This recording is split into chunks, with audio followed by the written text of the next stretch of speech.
ସମସ୍ତଙ୍କୁ praise the lord. Good morning to all. ମୋ brother Joseph ଆପଣମାନଙ୍କୁ ସ୍ୱାଗତ କରୁଛି ଏହି ପଞ୍ଚମ ଦିନ ପ୍ରାତଃକାଳ ପ୍ରାର୍ଥନା ମଧ୍ୟରେ। ମୁଁ ବିଶ୍ୱାସ କରେ ଏହି ପ୍ରାର୍ଥନା ଦ୍ୱାରା ଆପଣମାନେ ଆଶୀର୍ବାଦକୁ ପାଉଅଛନ୍ତି ଆଉ ବହୁତ ଗୁଡ଼ିଏ ବନ୍ଧନରୁ ଆପଣମାନେ ମୁକ୍ତ ହେଉଛନ୍ତି ପ୍ରତିଦିନ। ଆଉ ପ୍ରଭୁଙ୍କ ସହ ଏକ ଉତ୍ତମ ସମ୍ପର୍କରେ ଆପଣମାନେ ପ୍ରତିଦିନ ଯୋଡ଼ି ହେଉଛନ୍ତି। ମୁଁ ସେଥିପାଇଁ ପରମେଶ୍ୱରଙ୍କୁ ଧନ୍ୟବାଦ ଦିଏ। ଆସୁ ଆମମାନେ ଏହି ସମୟରେ ପ୍ରଶଂସା ଆରାଧନା ମଧ୍ୟକୁ ଯିବା।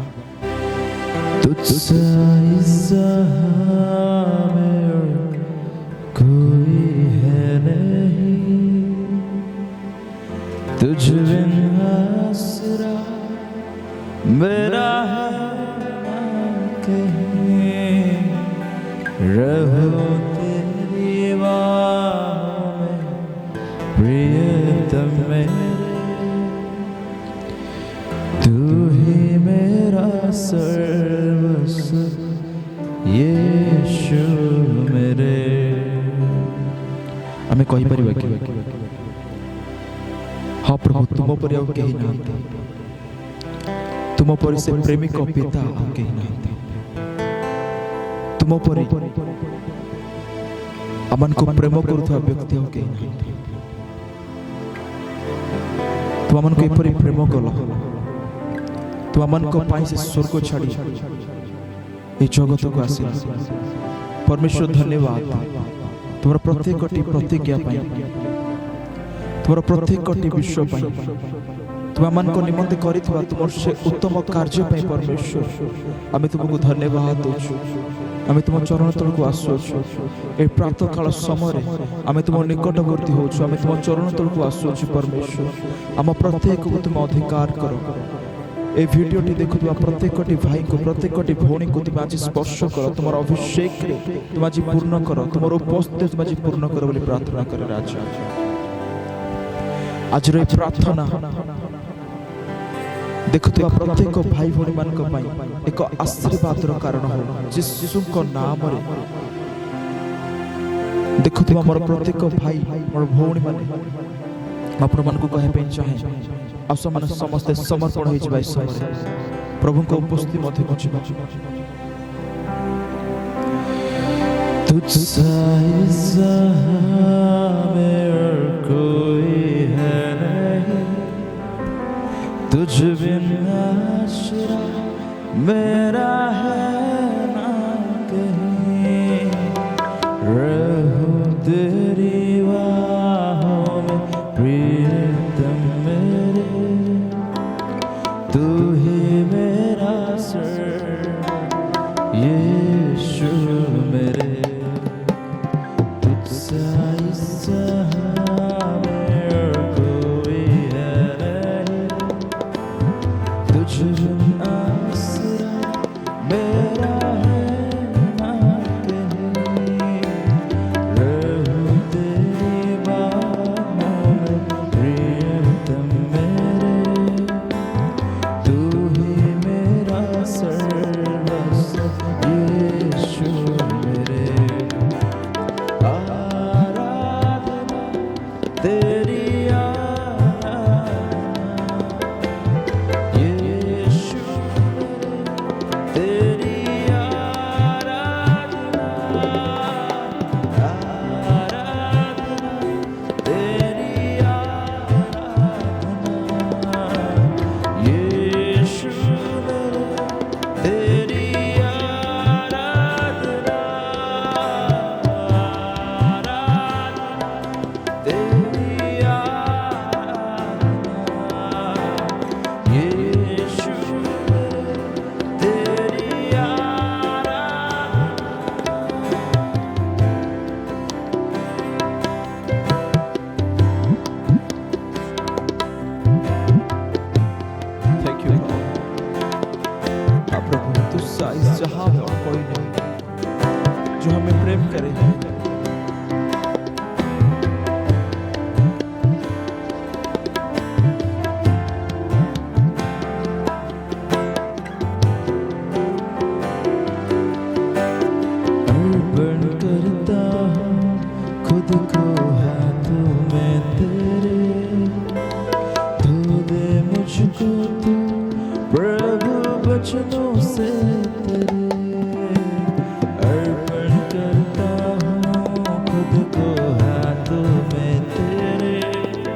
वचनों से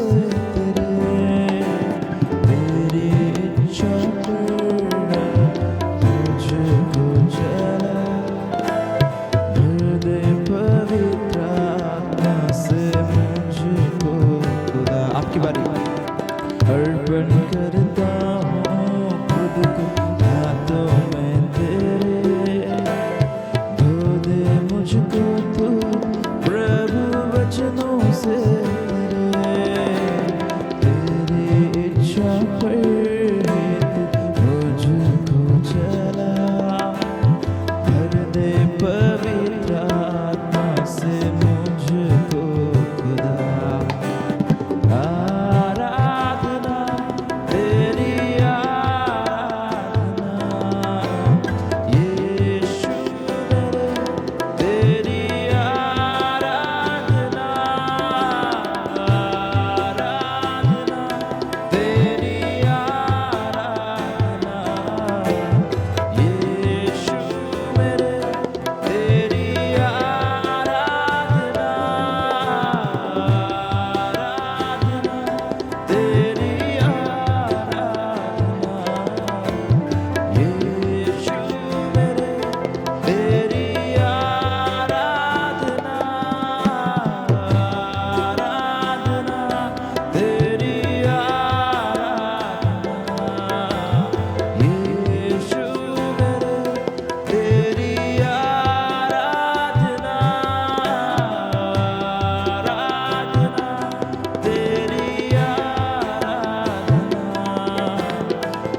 यीशु मेरे तेरी आराधना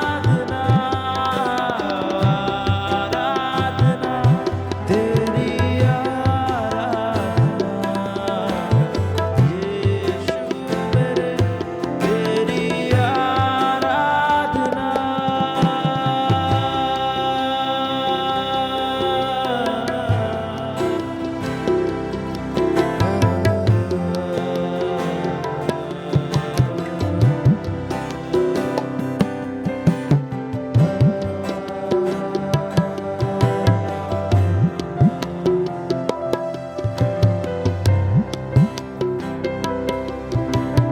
अर्पण करता हूँ खुद को हाथों में तेरे धो दे मुझको तू प्रभु वचनों से तेरी इच्छा पर तू मुझको चला भर दे पवित्र आत्मा से मुझको खुदा।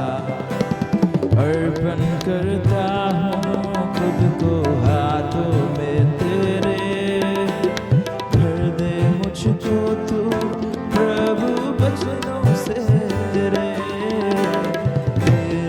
इच्छा पर तू मुझको चला भर दे पवित्र आत्मा से मुझको खुदा। आराधना तेरी आराधना यीशु मेरे तेरी आराधना आराधना तेरी आराधना यीशु मेरे तेरी आराधना आराधना तेरी आराधना यीशु मेरे तेरी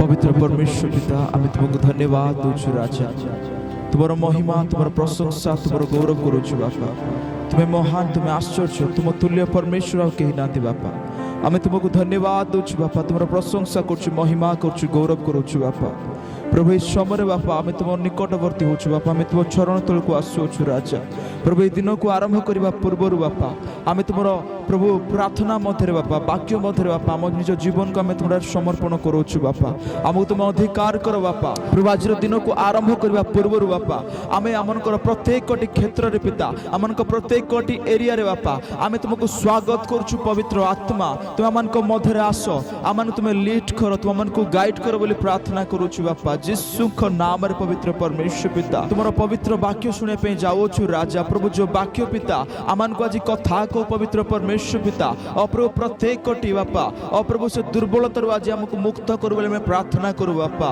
प्रभु सब महिमा प्रशंसा गौरव कर्तापण आम तुमको दे राजा ये छोट प्रार्थना को आम तुम हस्त समर्पण करी बापा ये प्रार्थना पे प्रभु जीसु नाम रे मागुछु पिता आमेन आमेन आमेन प्रेज द लॉर्ड समस्त को प्रभु जीशु ख्रीष्टंकर मधुर नाम रे मु आपण मान को आज सुंदर सकाळे स्वागत करे मोर प्रिय माने आमानकर परमेश्वर जीवित परमेश्वर से राजा मानकर राजा से प्रभु मानकर प्रभु अटंती से आमान को प्रतिदिन प्रति रात्रि आमानकर संगरे थाई आमान को सुरक्षा दे आमान को जत्न करी दिन पर दिन नूतन दिन गुड़ी को देखिबा पाए प्रभु आमान को सहाय्य करूछंती मोर प्रियर भाई भणी माने प्रभु आपण मान को जीवन रे महान और आश्चर्य विषय गुड़ी करियछंती बोली आ करूछंती बोली मु विश्वास करे आम एई समय सुंदर भाव रे प्रभुकर आराधना करियछु आ से समय आम अल्प समय प्रभुकर वाक्य को देखिबा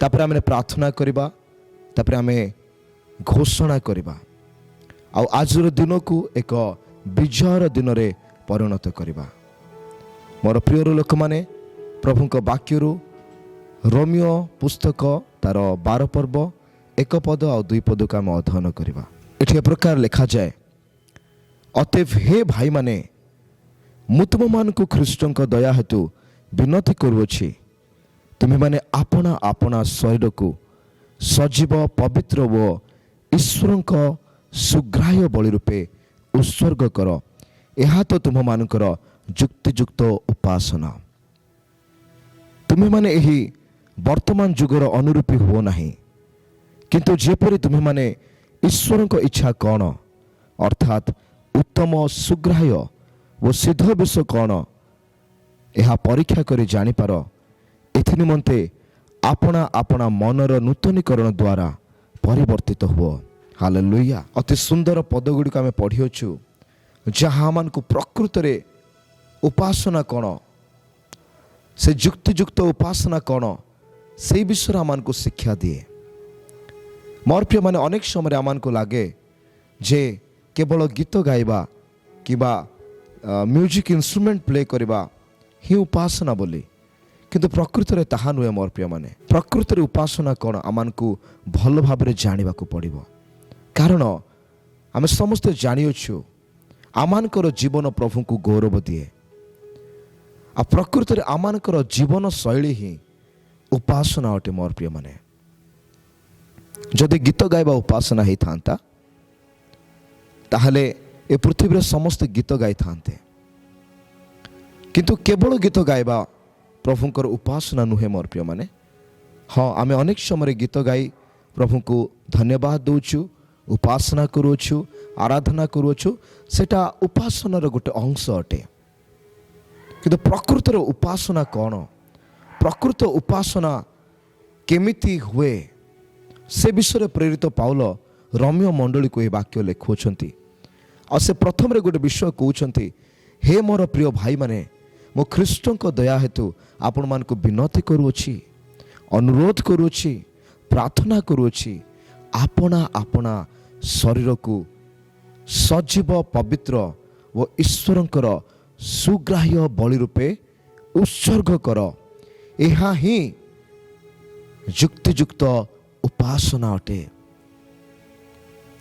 जितले मु ए वाक्य प्रथम थर करी पढ़िली मते बहुत भिन्न विषय अनुभव है जे उपासना माने मु तो जानी मु तो शुणी जे प्रभु को गीत गायकी धन्यवाद देवा प्रभु पाई गोटे इंस्ट्रूमेंट को प्ले करवा किंबा विभिन्न माध्यम रे आमे जेमती उपासना करूछु मु केवल सेतिकी बुझिथिली किंतु मोर प्रिय माने ताठारु भी आहुरी गभीरता को जितला में जीवा प्रकृत रे आमानकर जीवन प्रभुଙ୍କ ପାଇଁ समर्पण करिबा हेउची सबुठु बड़ उपासना। हालेलुया। हे पारे आमे बहुत टैलेंटेड हे पारू, हे पारे आमे भलो गीत गाई पारू, किंतु आमानकर जीवन जदि प्रभुଙ୍କ ठारे समर्पित नाही ताहले प्रभु केबे भी आमानकर जीवन द्वारा गौरव पाइबे नाही। आज अनेक भाई भूणी माने होय तो से विषय को जानी नाहंती कि बुझी नाहंती से माने मु देखिछि मु काहा को क्रिटिसाइज करू नाही केही मोर ए कथा को रॉन्ग भाबरे नेबे नाही मु केवल उदाहरण दउछि। आमे केबे भी प्रभु को अपवित्र भाबरे प्रभु को आराधना करि परिबा नाही, गौरव दे परिबा नाही। अनेक समय आमे निशाशक्त अवस्था जदि गीत लिखुचु, निशाशक्त अवस्था जदि आमे गीत कंपोज करूचु कि निशाशक्त अवस्था आमे किछि भी करूचु, जदि आमान को जीवन रे से मलिनता से मंद विषय जदि हृदय अच्छी आ मुखरे केवल जदि आमे प्रभु को धन्यवाद दउचु, आराधना करूचु, प्रभु पई म्यूजिक तैयारी करूचु, ताहले मते क्षमा करिवे।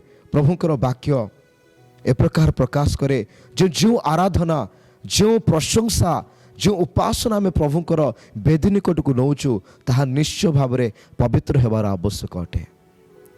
तेणुकरी गीत बनेबा, गीत कंपोज करबा किबा मंडली रे गीत गाइबा आउ मंडली रे प्रभु को धन्यवाद देबा इस सब विषय ठारू अधिक गुरुत्वपूर्ण आमानकर हृदय अटे। आमानकर हृदय कि प्रकार अछि, मोर हृदय प्रभु तुम ठारे समर्पित कि नाही, मोर जीवन प्रभु तुम ठारे समर्पित कि नाही, मु कौन तुम निमंते गोटे सजीव तुल्य व्यवहार करियोछि कि, मु कौन तुमर निकटरे पवित्रीकृत ही अछि कि, मो जीवन कौन से पवित्रता तुमको गौरव दउछि कि, मु दिन को दिन कौन पवित्रतार मार्ग रे आगु को बढ़ुछि कि, कौन मोर धार्मिकता दिन को दिन वृद्धि पाउछि कि, मु कौन प्रभु तुम निमंते एक सुग्राह्य बलि हो पारिछि, मु कौन तुमर उपस्थिति को पाइबा पाई निजको निजर बलिदान को देइछि। प्रकृत उपासना एक भिन्न विषय अटे मोर प्रिय माने। जेतबेले मु प्रकृत रे बुझिली जे उपासना कौन, वर्शिप कौन,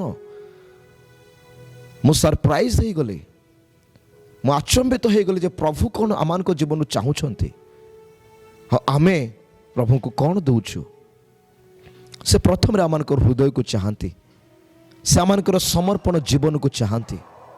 आमे प्रभु को पई किछि भी करबा पूर्वरु, मु कहले किछि भी करबा पूर्वरु दान देबा, गीत लिखिबा, मंडली रे बसिबा, वाक्य प्रचार करिबा, किछि भी करबा पूर्वरु प्रथम रे आमे समर्पण हेबार आवश्यक अछि।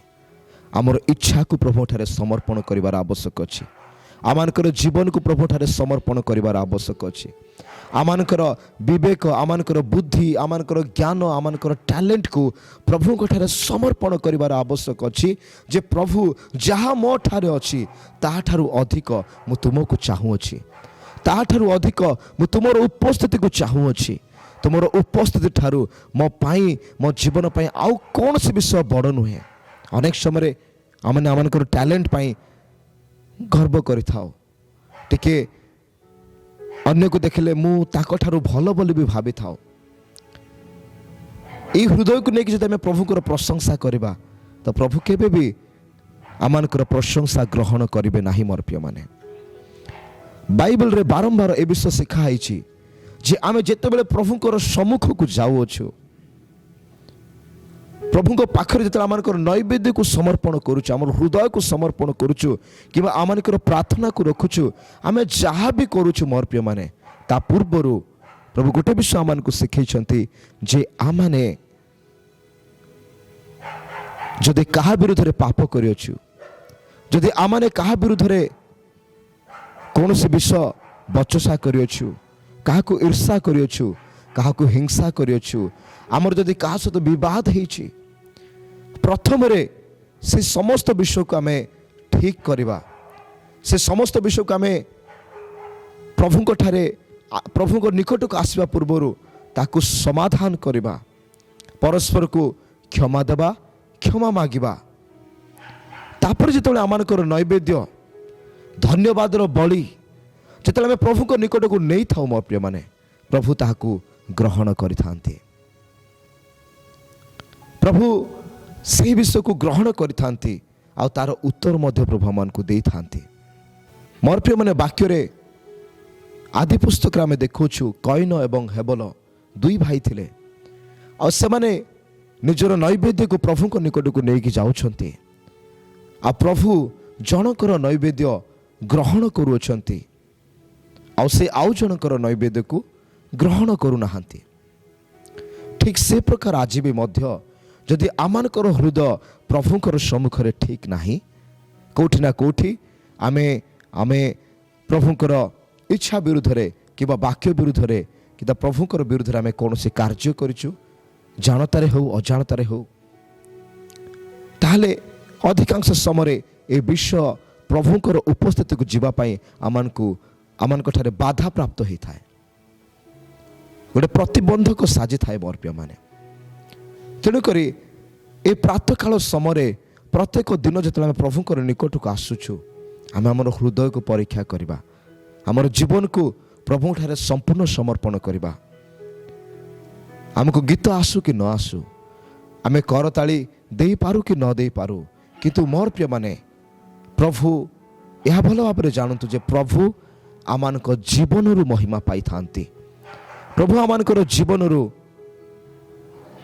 गौरव पाई थांती जदि प्रथम करंत्य तार 6 पर्व तार 19 और 20 रे आमे पढ़िबा से लिखा जाए तुमे माने कि जान नाही तुमे माने पवित्र आत्मांकर मंदिर अट आउरी लिखा जाए से आमान को बहुमूल्य रे किणी अछंती आमे निजे निजर नहु लिखा जाए तेणु करी एही शरीर को प्रभुकर गौरव करबा निमंते गौरव प्रकाश करबा निमंते व्यवहार कर बोली लिखा जाए तो जो शरीर आमे पाइछु मोर प्रिय माने ए शरीर होछि प्रभुकर मंदिर प्रभु एही हृदय रे वास करंती प्रभु एही शरीर रे वास करिया पई चाहंती ताहांको पई आ कौन सी माटी बाली इटारे निर्मित मंदिर आवश्यक नहीं आपण होचंती आ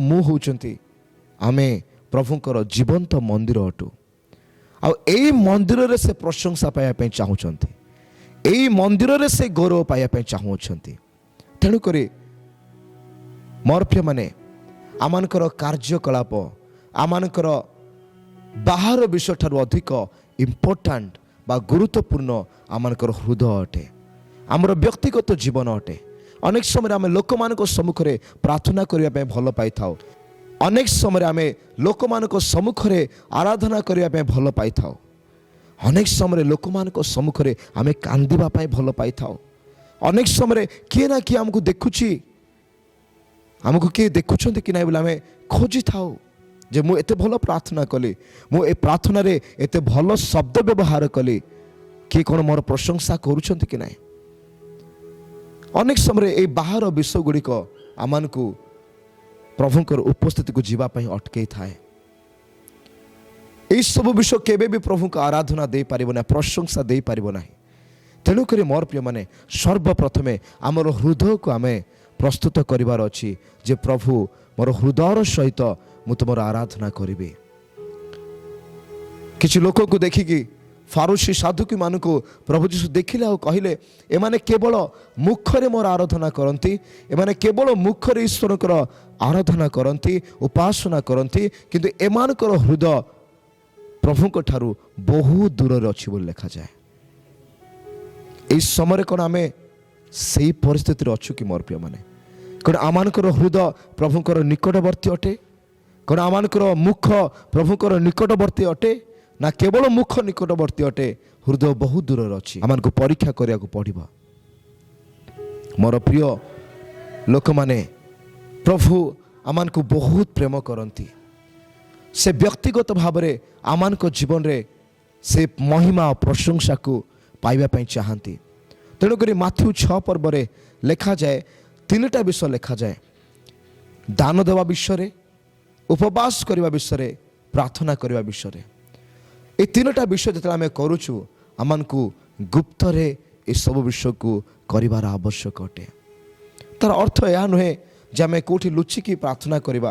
ତାର ଅର୍ଥ ଏହା ଯେ ମୋତେ କିଏ ଦେଖନ୍ତୁ କି ନ ଦେଖନ୍ତୁ, ମୋତେ କିଏ ପ୍ରଶଂସା କରନ୍ତୁ କି ନ କରନ୍ତୁ, ମୋ ପାଇଁ କରତାଳି ବାଜୁ କି ନ ବାଜୁ, ମୁଁ ପ୍ରାର୍ଥନା କରିବି, ମୁଁ ପ୍ରଭୁଙ୍କୁ ଧନ୍ୟବାଦ ଦେବି, ମୁଁ ପ୍ରଭୁଙ୍କ ପାଇଁ ଗୋଟେ ସ୍ୱର, ଗୋଟେ ଗୀତ ଗାଇବି, ମୁଁ ପ୍ରଭୁଙ୍କ ପାଇଁ ଝୁମିବି, ନାଚିବି। କିଏ ମୋତେ ଦେଖନ୍ତୁ କି ନ ଦେଖନ୍ତୁ, ମୋର ପ୍ରଭୁ ମୋତେ ଦେଖୁଅଛନ୍ତି। ଯେତେବେଳେ ଏକାକୀ ଥିବା ସମୟରେ ଆପଣ ପ୍ରଭୁଙ୍କର ମହିମା କରିବେ, ପ୍ରଶଂସା କରିବେ, ସେଇଟା ଆପଣଙ୍କର ଅରିଜିନାଲ ଉପାସନା ଅଟେ। ମୋର ପ୍ରିୟମାନେ, ଆପଣ ଲୋକମାନଙ୍କ ସାମ୍ନାରେ କିଛି ବି କରିପାରନ୍ତି, କିନ୍ତୁ ଯେତେବେଳେ ବ୍ୟକ୍ତିଗତ ଭାବରେ କେହି ଆପଣଙ୍କୁ ଦେଖୁନାହାନ୍ତି, କାହାର ନଜର ଆପଣଙ୍କ ଉପରେ ନାହିଁ, ସେହି ସମୟରେ ଯେଉଁ ମହିମା ଆପଣ ପ୍ରଭୁଙ୍କୁ ଦେଉଛନ୍ତି ତାହା 100% ସତ୍ୟତାର ମହିମା ଅଟେ, ସତ୍ୟର ମହିମା ଅଟେ, ସତ୍ୟ ଉପାସକର ଉପାସନା ଅଟେ। ଯେମିତି ପ୍ରଭୁ କହିଲେ, ସମୟ ଆସୁଅଛି ସତ୍ୟ ଉପାସକ ମାନେ ଉଠିବେ ଆଉ ପିତାଙ୍କର ମହିମା କରିବେ। ତ ମୋର ପ୍ରିୟମାନେ, ମୁଁ ଆଜି ଆପଣମାନଙ୍କୁ ଉତ୍ସାହିତ କରିବା ପାଇଁ ଚାହେଁ, ଆଜି ଆମେ କେମିତି ପ୍ରଭୁଙ୍କୁ ପ୍ରଶଂସା କରିବା। ପ୍ରଶଂସା କ'ଣ ଅଟେ? ଆମମାନଙ୍କ ଜୀବନରେ ପ୍ରକୃତରେ ପ୍ରଭୁ କେତେବେଳେ ମହିମା ପାଆନ୍ତି? ଆମମାନଙ୍କ ଜୀବନ ଦ୍ୱାରା କେତେବେଳେ ପ୍ରଭୁ ଗୌରବ ପାଆନ୍ତି? ପ୍ରକୃତରେ କି ମୋର ପରମେଶ୍ୱର ମୋର ପ୍ରାର୍ଥନାରେ, ମୋର ଜୀବନ ଶୈଳୀରେ, ମୋର ଗୀତ ଗାନରେ, ମୋର ବାଜା ବଜେଇବାରେ ପ୍ରଭୁ ଗୌରବ ପାଉଛନ୍ତି କି? ତାହା ମାନେ ପରୀକ୍ଷା କରି ଦେଖିବା ଆଉ ନିଜକୁ ସଜାଡ଼ିବା। ମୋର ପ୍ରିୟମାନେ, ପ୍ରଭୁ ଆମମାନଙ୍କୁ ସେଇ ଅନୁଗ୍ରହ ଦାନ ଦେଇଅଛନ୍ତି, ସେ ଅନୁଗ୍ରହ ଦେଇଅଛନ୍ତି ଯେ ସୁଯୋଗ ପରେ ସୁଯୋଗ ଆମେ ପାଉଛୁ ପ୍ରତିଦିନ ନିଜକୁ ସଜାଡ଼ିବା ପାଇଁ, ପ୍ରତିଦିନ ନିଜକୁ ଆହୁରି ଭଲ କରିବା ପାଇଁ, ଆହୁରି ଉନ୍ନତ କରିବା ପାଇଁ, ନିଜ ଭିତରେ ବ୍ୟକ୍ତିଗତ ଭାବରେ ଆହୁରି ପରିଷ୍କୃତ ହେବା ପାଇଁ, ଆହୁରି ପବିତ୍ର ହେବା ପାଇଁ, ଆହୁରି ଧାର୍ମିକତାକୁ ଅନ୍ୱେଷଣ କରିବା ପାଇଁ। ତେଣୁକରି ସେ ମହାନ ଜୀବିତ ପରମେଶ୍ୱରଙ୍କୁ ମୁଁ ଧନ୍ୟବାଦ ଦିଏ। ସେ ପରମେଶ୍ୱର ଆପଣଙ୍କ ଜୀବନରୁ ସତ୍ୟ ଉପାସନା ଚାହାନ୍ତି, ସେ ପରମେଶ୍ୱର ଆପଣଙ୍କ ଜୀବନରୁ ଯୁକ୍ତିଯୁକ୍ତ ଉପାସନା ଚାହାନ୍ତି। 2 ପଦରେ ମଧ୍ୟ ବହୁତ ସୁନ୍ଦର ଲେଖାଯାଏ, ତୁମେମାନେ ଏହି ବର୍ତ୍ତମାନ ଯୁଗର ଅନୁରୂପୀ ହୁଅ ନାହିଁ। ଯଦି ଆମେ ଏହି ବର୍ତ୍ତମାନ ଯୁଗର ଅନୁରୂପୀ ହେବା, ମୁଁ ସତ କହୁଛି ମୋର ପ୍ରିୟମାନେ, ଆମେ ପ୍ରଭୁଙ୍କର ଉପାସନା ସତ୍ୟ ହୃଦୟରେ କରିପାରିବା ନାହିଁ। କେଉଁଠି ନା କେଉଁଠି ଏ ଜଗତ ଆମମାନଙ୍କ ପାଇଁ ଏକ ବାଧା ସାଜିବ ପ୍ରଭୁଙ୍କର ଉପାସନା କରିବା ପାଇଁ, ପ୍ରତିବାଧା କରିବ। ତେଣୁକରି ଏ ଜଗତର ଅନୁରୂପୀ ହେବା ନାହିଁ, ପ୍ରଭୁଙ୍କର ବାକ୍ୟର ଅନୁରୂପୀ ହେବା। ପ୍ରଭୁଙ୍କର ବାକ୍ୟ ଆମମାନଙ୍କୁ କ'ଣ ଶିକ୍ଷା ଦେଉଛି, ଆମେ ପ୍ରତିଦିନ କ'ଣ ଶିଖୁଛୁ, ପ୍ରତିଦିନ ଆମମାନଙ୍କୁ ପ୍ରଭୁଙ୍କର ଆତ୍ମା କ'ଣ କଥା କହୁଛନ୍ତି, ସେଥି ବିଷୟ ପ୍ରତି ଆମେ ମନ ଦେବାର ଆବଶ୍ୟକ ଅଛି। ହାଲେଲୁୟା। ଆହୁରି ଲେଖାଯାଏ, କିନ୍ତୁ ଯେପରି ତୁମେମାନେ ଈଶ୍ୱରଙ୍କ ଇଚ୍ଛା କ'ଣ, ଏ ଜଗତର ଅନୁରୂପୀ ନ ହୋଇ ଈଶ୍ୱରଙ୍କର ଇଚ୍ଛା କ'ଣ, ମୋର ପିତାଙ୍କର ଇଚ୍ଛା କ'ଣ, ତାହା ଖୋଜିବା ଆମମାନଙ୍କର କର୍ତ୍ତବ୍ୟ ଅଟେ। ଲେଖାଯାଏ, ଈଶ୍ୱରଙ୍କର ଇଚ୍ଛା କ'ଣ, ଅର୍ଥାତ୍ ଉତ୍ତମ, ସୁଗ୍ରାହ୍ୟ ଓ ସିଦ୍ଧ ବିଷୟ କ'ଣ, ଏହା ପରୀକ୍ଷା କରି ଜାଣିପାର, ଏଥି ନିମନ୍ତେ ଆପଣ ଆପଣା ମନର ନୂତନୀକରଣ ଦ୍ୱାରା ପରିବର୍ତ୍ତିତ ହୁଅ। ହାଲେଲୁୟା। ଏହା ପ୍ରଭୁଙ୍କର ଇଚ୍ଛା। ଯଦି ଆପଣ ଚାହୁଁଛନ୍ତି ଆପଣଙ୍କ ଜୀବନ ଦ୍ୱାରା ଆପଣ ପ୍ରଭୁଙ୍କୁ ଗୌରବ ଦେବେ, ମହିମା ଦେବେ, ତାହେଲେ ମୋର ପ୍ରିୟମାନେ, ଆମମାନଙ୍କୁ ଆପଣା ମନର ନୂତନୀକରଣ ଦ୍ୱାରା ଆମମାନଙ୍କୁ ପରିବର୍ତ୍ତିତ ହେବାକୁ ପଡ଼ିବ। ଆମମାନଙ୍କର ପୁରୁଣା ଜୀବନକୁ ଛାଡ଼ିବାକୁ ପଡ଼ିବ, ଆମମାନଙ୍କର ମନ୍ଦ ଅଭ୍ୟାସକୁ ଛାଡ଼ିବାକୁ ପଡ଼ିବ, ପାପମୟ ଜୀବନକୁ ଛାଡ଼ିବାକୁ ପଡ଼ିବ, ମନ୍ଦ ଅଭ୍ୟାସ ସବୁକୁ ପରିତ୍ୟାଗ କରିବାକୁ ପଡ଼ିବ। ଏ ଜଗତର ଅଭିଳାଷରୁ ଆମମାନଙ୍କୁ ଦୌଡ଼ି ଯାଇ ପ୍ରଭୁଙ୍କର ଉପସ୍ଥିତିରେ ଆମମାନଙ୍କୁ ବସିବାକୁ ପଡ଼ିବ। ପ୍ରଭୁଙ୍କର ବାକ୍ୟକୁ ଅଧ୍ୟୟନ କରିବାକୁ ପଡ଼ିବ, ପ୍ରଭୁଙ୍କର ବାକ୍ୟକୁ ଧ୍ୟାନ କରିବାକୁ ପଡ଼ିବ। ଦେଖିବେ ଆପଣମାନେ, ଯେତେବେଳେ ପ୍ରଭୁଙ୍କର ବାକ୍ୟକୁ ଆପଣ ଧ୍ୟାନ କରିବେ, ପ୍ରଭୁଙ୍କର ଉପସ୍ଥିତିରେ ଆପଣ ବସିବେ, ଧୀରେ ଧୀରେ ଧୀରେ ଧୀରେ ପ୍ରଭୁଙ୍କର ଆତ୍ମା ଆପଣଙ୍କୁ ପିତାଙ୍କର ଇଚ୍ଛା କ'ଣ, ଆପଣଙ୍କର ଜୀବନରେ ପ୍ରଭୁଙ୍କର ଉଦ୍ଦେଶ୍ୟ କ'ଣ, ତାହା ଆପଣଙ୍କ ଠାରେ ପ୍ରକାଶ କରିବା ଆରମ୍ଭ କରିବେ। ସେ ଆପଣଙ୍କୁ ଜଣେଇବେ ଉତ୍ତମ ବିଷୟ କ'ଣ, ସେ ଆପଣଙ୍କୁ କଥା କହିବେ ସୁଗ୍ରାହ୍ୟ ବିଷୟ କ'ଣ, ସେ ଆପଣଙ୍କୁ କଥା କହିବେ ସିଦ୍ଧ ବିଷୟ କ'ଣ। ପ୍ରଭୁ ଯୀଶୁ କହିଲେ, ତୁମମାନଙ୍କ ସ୍ୱର୍ଗସ୍ଥ ପିତା ଯେପରି ସିଦ୍ଧ, ତୁମେମାନେ ମଧ୍ୟ ସେହିପରି ସିଦ୍ଧ ହୁଅ। ପିତର କହିଲେ, ତୁମମାନଙ୍କର ଆହ୍ୱାନକର୍ତ୍ତା ଯେପରି ପବିତ୍ର, ତୁମେମାନେ ମଧ୍ୟ ସେହିପରି ପବିତ୍ର ହୁଅ। ଏକ ସିଦ୍ଧତାର ଆହ୍ୱାନ, ଏକ ପବିତ୍ରତାର ଆହ୍ୱାନ ପ୍ରଭୁ ଆମମାନଙ୍କୁ ଦେଇଅଛନ୍ତି। ପ୍ରକୃତରେ ଆପଣ ଚାହୁଁଛନ୍ତି କି ପ୍ରକୃତରେ ମୋ ଜୀବନ ଦ୍ୱାରା ପ୍ରଭୁ ଗୌରବ ପାଆନ୍ତୁ ବୋଲି, ମହିମା ପାଆନ୍ତୁ ବୋଲି? ତାହେଲେ ନିଶ୍ଚୟ ଯେତେବେଳେ ଏହି ବାକ୍ୟ ଅନୁସାରେ ଆପଣ ନିଜ ଜୀବନକୁ ସଜାଡ଼ିବେ, ଯଦି ଆପଣ କେଉଁଠି ନା କେଉଁଠି ପଛକୁ ଝୁଣ୍ଟି ପଡ଼ୁଛନ୍ତି, କେଉଁଠି ନା କେଉଁଠି ଯଦି ଆପଣ ହାରି ଯାଉଛନ୍ତି, ଆପଣ ଯଦି ଦୁର୍ବଳତା ଅନୁଭବ କରୁଛନ୍ତି, ଆପଣ ପ୍ରଭୁଙ୍କୁ କହିପାରିବେ, ବାପା ମୁଁ ଦୁର୍ବଳ ଅଟେ, ମୁଁ ପବିତ୍ର ହେବା ପାଇଁ ଚାହୁଁଛି, ମୁଁ ସିଦ୍ଧ ହେବା ପାଇଁ ଚାହୁଁଛି, କିନ୍ତୁ କିଛି ସମୟ ପରେ ମୁଁ ଆଉ ଥରେ ପାପରେ ପଡ଼ିଯାଉଛି, କିଛି ସମୟ ପରେ ମୁଁ କେମିତି ଅପବିତ୍ର ହେଇଯାଉଛି, ଅମଳିନ ହେଇଯାଉଛି, ତୁମ ବାକ୍ୟକୁ ପାଶୋରି ଯାଉଛି, ତୁମ ବାକ୍ୟକୁ ଭୁଲି ଯାଉଛି, ଆଉ ତୁମ ବାକ୍ୟ ବିରୁଦ୍ଧରେ କାମ କରୁଛି, ମୁଁ ଜାଣିପାରୁନାହିଁ। ଦୟାକରି ତୁମର ଅନୁଗ୍ରହ ମୋ ଜୀବନ ଉପରେ ତୁମେ ପ୍ରକାଶ କର, ତୁମର ଦୟା ମୋ ପ୍ରତି ଦେଖାଅ, ତୁମେ ମୋର ହସ୍ତ ଧରିକି ମୋତେ କଢ଼େଇ ନିଅ। ମୁଁ ପବିତ୍ର ହେବା ପାଇଁ ଚାହେଁ, ମୁଁ ତୁମର ଗୌରବ କରିବା ପାଇଁ ଚାହେଁ, ଏ ଜୀବନ ଦ୍ୱାରା, ଏଇ ଶରୀର ଦ୍ୱାରା ମୁଁ ତୁମର ମହିମା କରିବା ପାଇଁ ଚାହେଁ।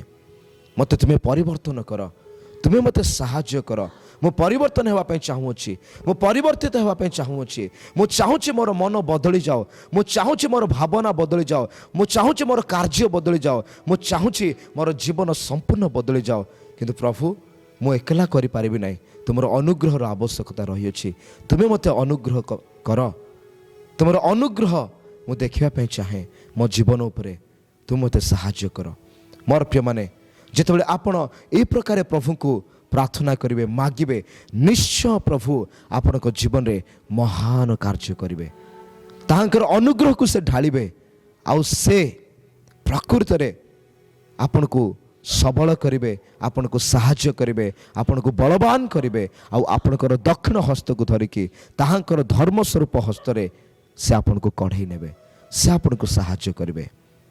ତ ମୋର ପ୍ରିୟମାନେ, ଆମମାନଙ୍କର ଜୀବନ ପ୍ରଭୁଙ୍କୁ ଗୌରବ ଦେବାର ଜୀବନ ହଉ, ଆମମାନଙ୍କର ଜୀବନ ପ୍ରକୃତରେ ପରମେଶ୍ୱରଙ୍କୁ ଯୁକ୍ତିଯୁକ୍ତ ଉପାସନା କରିବାର ଜୀବନ ହଉ। ପ୍ରକୃତରେ ପ୍ରଭୁ ଏଇ ଜୀବନରୁ ମହିମା ପାଆନ୍ତୁ, ପ୍ରଭୁ ଏଇ ଜୀବନରୁ ଗୌରବ ପାଆନ୍ତୁ। ଆମମାନଙ୍କର ଜୀବନ ଭିତରୁ, ଆମମାନଙ୍କର ଜୀବନ ଶୈଳୀରେ, ଦିନରେ ରାତ୍ରିରେ, ବସିବାରେ, ଉଠିବାରେ, ଚାଲିବାରେ, ବୁଲିବାରେ, ସବୁ ସମୟରେ ପ୍ରଭୁଙ୍କର ଗୌରବ ହେଉ, ଏହା ଆମମାନଙ୍କର ଇଚ୍ଛା ଓ ଆକାଂକ୍ଷା ରହିବା ଦରକାର ଅଛି। ମୋର ପ୍ରିୟମାନେ, ଏ ଅଳ୍ପ ଶିକ୍ଷାରେ ପ୍ରଭୁ ଆମ ସମସ୍ତଙ୍କୁ ଆଶୀର୍ବାଦ କରନ୍ତୁ। ମୁଁ ଆଶା କରୁଛି ଆପଣମାନେ ପ୍ରତିଦିନର ବାକ୍ୟରେ ଆଉ ପ୍ରାର୍ଥନାରେ ନିଶ୍ଚୟ ଭାବରେ ଆଶୀର୍ବାଦ ଆଉ ପ୍ରଭୁଙ୍କର ଉପସ୍ଥିତିକୁ ଲାଭ କରୁଅଛନ୍ତି। ମୋର ପ୍ରିୟମାନେ, ଏହି ସମୟରେ ଆମେ ପ୍ରାର୍ଥନା କରିବା ଆଜିର ଦିନ ପାଇଁ, ଆଜିର ଦିନ ଯେମିତି ଆମ ପାଇଁ ମଙ୍ଗଳମୟ ହେବ, ଆଜିର ଦିନରେ ଆମେ ଯେମିତି ହାରିବା ନାହିଁ, ଆଜିର ଦିନରେ ଆମେ ଜିତିବା, ଆଉ ପ୍ରଭୁଙ୍କର ଗୌରବ ପ୍ରକାଶ କରିବା, ଆଜି ପ୍ରଭୁଙ୍କର ମହିମାକୁ ଆମେ ଦେଖିବା। ମୋର ପ୍ରିୟମାନେ, ସତ କହୁଛି, ଯେତେବେଳେ ପ୍ରାର୍ଥନାର ସହିତ ଏହି ଦିନକୁ ଆପଣ ଆରମ୍ଭ କରୁଛନ୍ତି, ଆଜି ଦିନ ଆପଣ ପାଇଁ ଏକ ବିଜୟର ଦିନ ହେବ, ଆଜି ଦିନ ଆପଣ ପାଇଁ ଆନନ୍ଦର ଦିନ ହେବା ପାଇଁ ଯାଉଅଛି। ମୋର ପ୍ରିୟମାନେ, ଆସୁ ଏହି ସମୟରେ ଆମେ ଚକ୍ଷୁ ବନ୍ଦ କରିବା, ଆମେ ପ୍ରାର୍ଥନା କରିବା। Hallelujah, thank you Jesus, thank you Jesus, thank you Jesus. ପବିତ୍ର ମଙ୍ଗଳମୟ ସ୍ୱର୍ଗୀୟ ପରମେଶ୍ୱର ପିତା, ତୁମର ପବିତ୍ର ମହାନାମକୁ ମୁଁ ଧନ୍ୟବାଦ ଦେଉଛି, ଗୌରବ ଦେଉଛି, ମହିମା ଦେଉଛି। ପ୍ରଭୁ ଆଜି ସୁନ୍ଦର ଦିନ ଆମମାନଙ୍କୁ ଦେଖିବା ପାଇଁ ତୁମେ ସୁଯୋଗ ଦେଲ ପିତା। ଅନେକ ଆଜି ଏହି ଦିନକୁ ଦେଖିବାର ସୁଯୋଗ ପାଇନାହାନ୍ତି, କିନ୍ତୁ ପ୍ରଭୁ ତୁମ ମାନଙ୍କୁ ଅନୁଗ୍ରହ କଲ, ଦୟା କଲ, ଆଉ ଏ ଦିନକୁ ଦେଖିବା ପାଇଁ, ଆଉ ଏ ଦିନକୁ ବଞ୍ଚିବା ପାଇଁ ତୁମେ ସୁଯୋଗ ଦେଇଅଛ। ପ୍ରଭୁ ଯେଉଁ ବାକ୍ୟ ଆମେ ଶିଖିଲୁ, ଯାହା ଆମେ ଶୁଣିଲୁ, ପ୍ରଭୁ ତୁମ ମାନଙ୍କୁ ଯାହା ଆଜି କଥା କହିଲ, ପ୍ରଭୁ ସେଥିପାଇଁ ଆମେ ତୁମକୁ ଧନ୍ୟବାଦ ଦେଉଛୁ, ଗୌରବ ଦେଉଛୁ, ମହିମା ଦେଉଛୁ, ପ୍ରଶଂସା କରୁଛୁ। ବାପା, ପ୍ରକୃତରେ ଆମେ ଯେପରି ତୁମର ଉପାସନା କରିପାରିବୁ, ପ୍ରକୃତରେ ଏହି ଜୀବନ ଦ୍ୱାରା ଯେପରି ଆମେ ତୁମର ଗୌରବ କରିପାରିବୁ, ତାହା ଆମେ ଶିଖିଅଛୁ ପିତା। ଆଉ ପ୍ରକୃତରେ ତାହାକୁ ପାଳନ କରିବା ପାଇଁ ଆମମାନଙ୍କର ଜୀବନକୁ ତୁମେ ସଜାଡ଼ି ଦିଅ, ଆମମାନଙ୍କ ଜୀବନ ଉପରେ ତୁମର ଅନୁଗ୍ରହ, ତୁମର ଦୟାକୁ ମାଗୁଅଛି ବାପା, ଯୀଶୁଙ୍କ ନାମରେ। हे राजा मानक राजा, हे प्रभु मानक प्रभु, हे आश्चर्य मंत्री, हे पराक्रांत परमेश्वर पिता, तुम्हें कार्य कर, तुम्हें कथा कह, तुमर शांति, तुमर आनंद प्रभु आम जीवन मध्य राज्य करू। हाँ प्रभु तुमर अनुग्रह आम जीवन मध्य राज करू पिता। प्रभु तुम्हें कार्य कर जो आम तुम पवित्र सानिध्य मध्य आज अच्छु प्रभु आम प्रार्थना करुचु आम जीवन प्रभु तुम एक महिमार जीवन हो। आम शरीर तुमको गौरव देवार शरीर हो। आम परिवार तुमको गौरव देवार परिवार हो। आम परिवार तुमको प्रभु महिमा देवार परिवार हो। आम जीवन द्वारा तुम्हें प्रकृत में उपासना को ग्रहण कर, महिमा को ग्रहण कर, प्रशंसा को ग्रहण कर, धन्यवाद बलि को तुम्हें ग्रहण कर पिता। आम यहाँ प्रार्थना करुचु प्रभु तु आम मध्य आज नूतन कार्य कर। जो आज ये दिन में आम पहुंचुचु पिता ए दिन को आम जीशु नाम जय करुचु। ए दिन को जीशु नाम आम अधिकार करुचु। जदि प्रभु आम जीवन उपर अंधकार शक्ति मंद शक्ति शैतान कौन सी जाल आज पाति अच्छी ताक आम जीशु नाम रिजेक्ट करुचु, कैंसल करुचु, शैतान कार्य को नष्ट करुचु, शैतान कार्य को ध्वंस करुचु। प्रभु तुम स्वर्गीय योजना को आम जीवन उपर मागुछु, तुम स्वर्गीय शांति को आम जीवन उपर मागुछु। प्रभु तुम अनुग्रह को आम जीवन उपर मागुछु। प्रभु शैतान पराजित होइछि, आम जीवन शैतान पराजित होइछि, शैतान लज्जित होइछि पिता। तार कौन सी कार्य आम जीवन उपर आम दिन मध्य प्रभु हे पारिब ना पिता। प्रभु तो आम अनुग्रह कर, दया कर परमेश्वर पिता। शैतान समस्त कार्य को आम नष्ट करुछु, आम ध्वंस करुछु। हे मंगलमय परमेश्वर पिता आज दिन एक विजयर दिन हो, आज दिन एक साक्षर दिन हो, आज दिन आनंदर दिन हो।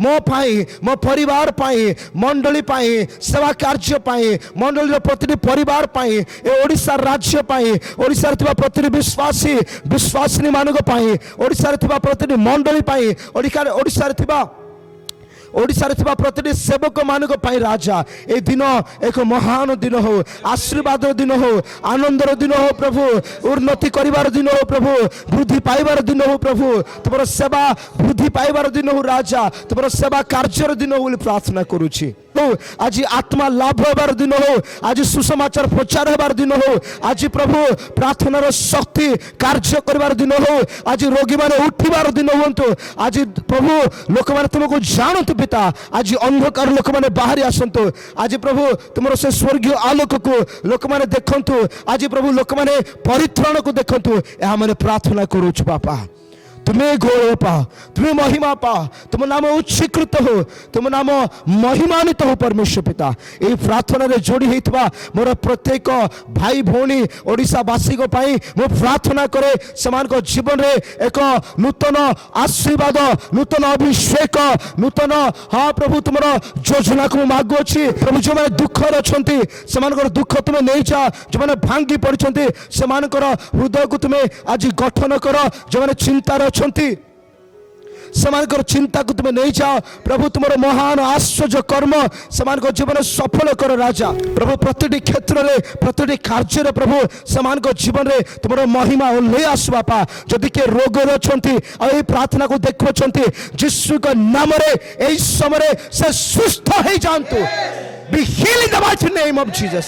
रे रोगर आत्मा रे अंधकार शक्ति तू कौन सी भाव रे तू कार्य कर पारिबु नाही से शरीर को छाड़ी एई समय बाहर जा, बाहर जा, बाहर जा जीशु के नाम रे। पवित्र परमेश्वर पिता जो माने निजर एंट्रांस को दे जो माने जॉब अप्लाई कर प्रभु जो माने नुआ बिजनेस खोली प्रत्येक जीवन उपरे तुम आशीर्वाद हस्त को मागुछि प्रभु। प्रत्येक कार्य तुम से सफलता दियो, प्रत्येक कार्य प्रभु से तुम आनंद दियो, उत्तम रिजल्ट तुम से दियो। पवित्र पिता आज जो मानकर जन्मदिन अटे प्रभु से तुम्हें आशीर्वाद कर, तुम महान हस्त तुमर महान हस्त से जीवन उपर मागुछि परमेश्वर पिता। तुमर आशीर्वाद तुमर अनुग्रह प्रभु तुमर दया और तुमर सत्यता से जीवन जाए से पश्चातगामी हो प्रार्थना कर।